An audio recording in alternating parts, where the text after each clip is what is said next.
মহান মে দিবসের সমাবেশে উনি যেভাবে নিজেকে শ্রমিক হিসেবে দাবি করেছেন, সুতরাং আমাদের বেশি কথা বলার সুযোগ কম যদি আপনারা বাস্তবায়ন করেন। খাদ্যদ্রব্যের যে ঊর্ধ্বগতি, আজকে আমরা আমাদের জীবন জীবিকা যেন নির্বিশেষে যাচ্ছে আর কি। বাঁচা মারার দাবি, আমাদের রেজিকের প্রশ্ন শ্রমিক কর্মচারীদেরকে, আমাদের রেজিক, আমাদের শ্রমিকদের জন্য যাতে এই যে রেশনিং এর বিষয়টা, এটা বহুদিনের দাবি শ্রমিকদের। সেই আসানো বাজেটে যাতে শ্রমিকদের জন্য রেশনিং এর ব্যবস্থা, আবাসন, চিকিৎসা সহ সামাজিক অন্যান্য নিরাপত্তা বিষয়গুলোর জন্য বরাদ্দ থাকে এবং বন্ধ কলকারখানাগুলোকে আধুনিকায়ন করে সেগুলি চালু করার উদ্যোগ গ্রহণ করবে। সামনে আসন্ন বাজেট, সে বাজেটে আসলে শ্রমিকদের জন্য কখনোই বরাদ্দ থাকে নাই। আমরা সে দাবি জানাচ্ছি যে সামনে আসন্ন বাজেট, সে বাজেটে যেন শ্রমিকের জন্য পর্যাপ্ত বরাদ্দ থাকে।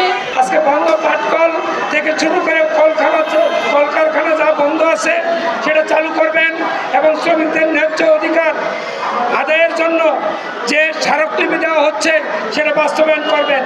আমি আশা করি এটা প্রধানমন্ত্রী থেকে শুরু করে অন্যান্য মন্ত্রণালয়ে যারা আছেন তারা সবাই বিষয়টি গুরুত্ব সহকারে দেখবেন। মহান মে দিবসের সমাবেশে উনি যেভাবে নিজেকে শ্রমিক হিসেবে দাবি করেছেন এবং শ্রমিকদের সমস্যা উনি চিহ্নিত করেছেন এবং নির্বাচন ইশতেহারে এই জিনিসগুলি ওনারা আগেই দিয়েছিলেন। সুতরাং আমাদের বেশি বক্তব্য দেওয়া আছে বলে আমরা মনে করি না।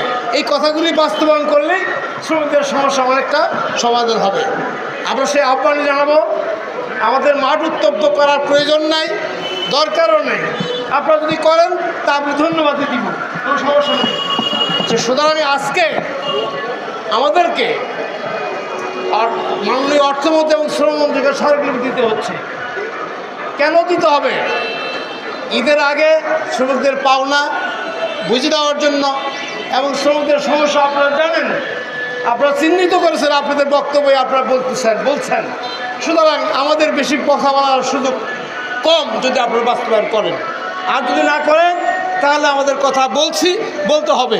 এটা আমাদের যেহেতু বাঁচা মারার দাবি, আমাদের রেজিকের প্রশ্ন শ্রমিক কর্মচারীদেরকে, আমাদের রেজিক, এই তো আমরা জীবিকা নির্বাহ করি, জীবন বাঁচার স্বার্থেই আমাদের এই কথাগুলি বলতে হবে। শ্রমিকদের যে নিরাপত্তা, সামাজিক নিরাপত্তা, তার যে কর্মসংস্থান, আমাদের